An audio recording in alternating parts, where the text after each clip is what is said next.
and we had mentioned the idolatry that was rampant amongst them and how that idolatry began. And there was one final point that was left that time did not allow us to elaborate on. And I think it is very relevant and very important because this aspect demonstrates to us what our religion is. And it demonstrates to us the meaning of La ilaha illallah. Now, the interesting thing about the Jahili Arabs, the Arabs before Islam, was that they actually believed in the same God that we believe in, by the same name and the same attributes, and that is Allah. You see, they never depicted Allah as an idol. They made idols of Allat, of Al-Uzza, of Manat, of Hubal. They made idols of all of these beings, but they never made an idol of Allah. There was no idol called Allah, because they knew that Allah could not be represented by an idol. And they knew that Allah was their creator and their originator and their sustainer. Allah says in the Quran, if you were to ask them who created you, they would say Allah created us. If you were to ask them who sends the rain from the heavens, they would say Allah. If you were to ask them who supplies you your rizq, your food, they would say Allah. The Quran says if you were to ask them who is the Lord of the heavens and earth, they would say Allah. And this is interesting because their paganism is not like the paganism of modern religions. If you ask them who is their God, they will say Krishna or Buddha or something. These are groups who say, no, Allah is our God. And Allah is our creator. And Allah is our sustainer. And yet they are not Muslims. And we don't consider them to be Muslims. Even though they say there is no creator other than Allah. And there is no sustainer other than Allah. And there is no Lord other than Allah.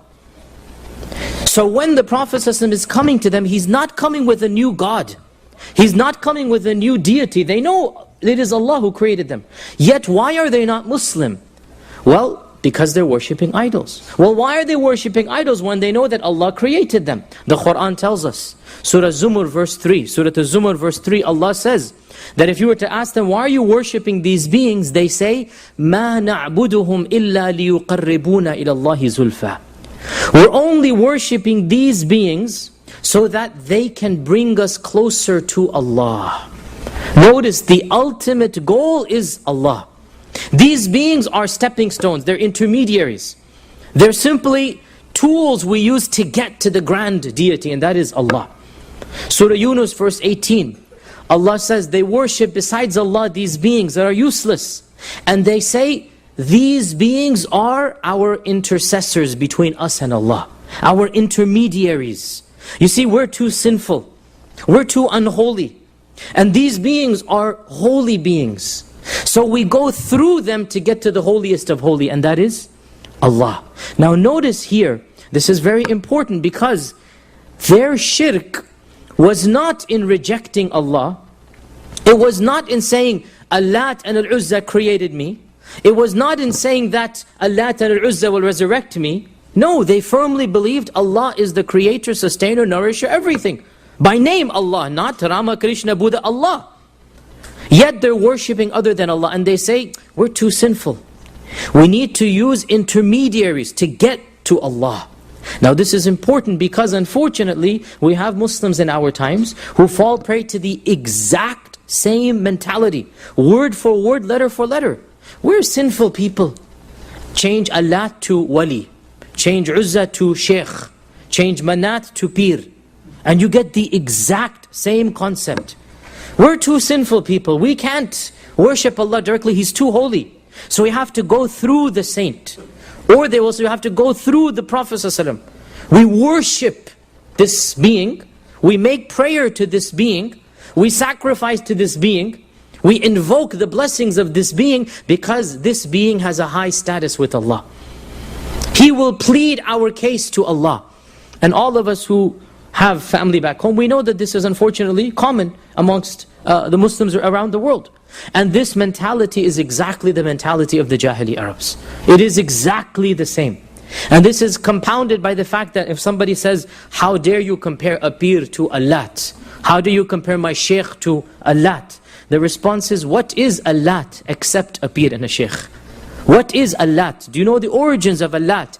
Allat was the main idol of Ta'if, right? We said last time, what is the main idol of Mecca? Who can remind me? Hubal. The main idol of Mecca is Hubal. And this was the original idol. Where did it come from? Who can remind me? Syria. From the Amalekites, the Amaliqa, came from the Amaliqa. This is the original idol that was there until the Prophet ﷺ got rid of it in the conquest of Mecca. Then the second major idol was Allat, and that was in Ta'if. These were the two main idols, Allat and Hubal. And then Manat was the third, and Uzza. So these are the main idols. Now, Allat, what is Allat?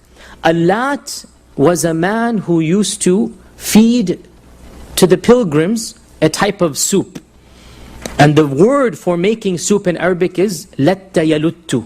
And Allat is the one who grinds. Allat is the one who basically does the thing to make the soup. The barley, you grind it and then you make the soup out of it. It's not his name, it's his title. And this was a man who would stand on the road towards Mecca, and everybody who went there, he was a generous man. He would feed them. And so they called him Allat, the one who gives the soup, the one who feeds, the one who makes the barley for the soup, Allat. When he died, they said, let's commemorate him. He's a good man, he's a righteous man. So they build a monument, a mausoleum. And in our religion, we're not supposed to build a monument on a grave because of this reason. Exactly because of this reason. So they said, let's commemorate him, he was a good man. So they built a big structure. And what happens when you build a big structure on a grave? People come, they rub their bodies on it, they put their hands on it, they want to get blessings. And bit by bit, slowly but surely, it becomes an idol and a god that is worshipped besides Allah. So what is Allat except a holy man, a righteous person? And we already mentioned before that the most common being who is invoked on earth besides Allah is Jesus Christ. The most common being that is worshipped besides the true God is Jesus Christ. What is Jesus Christ? An evil being or a good being? He's a good being. He is one of the greatest of all prophets and messengers. You see, the slippery slope doesn't occur with evil people. I mean, how few people worship shaitan, right? The Satanists, how few are they? And yet look at how many people worship Jesus Christ, in the billions. Because it's easy to slip with a good man. You put him above his place. You take him to a status above what he deserves.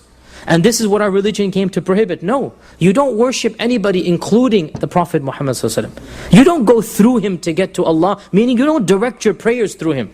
You take him as a role model, and you don't take him as another god, a demigod, a semi-god. So it is important that we understand that the shirk of the Jahili Arabs was a very unique type of shirk. It is not the shirk of, let's say, the Hindus or the Buddhists or the Zoroastrians. Because these groups, they believe in another god besides Allah. They don't believe in Allah. The God of the Arabs was the God of Abraham and Ismail and Ishaq, and that is Allah. That is the God that we believe in. Their shirk was not in rejecting Him. It was in affirming Him as being too holy. We can't get to Him directly. We have to go indirectly. And it's very important that we as Muslims therefore understand what our religion is about. And that is, there are no intermediaries between us and Allah subhanahu wa ta'ala. And that was a point related to the last lesson. Now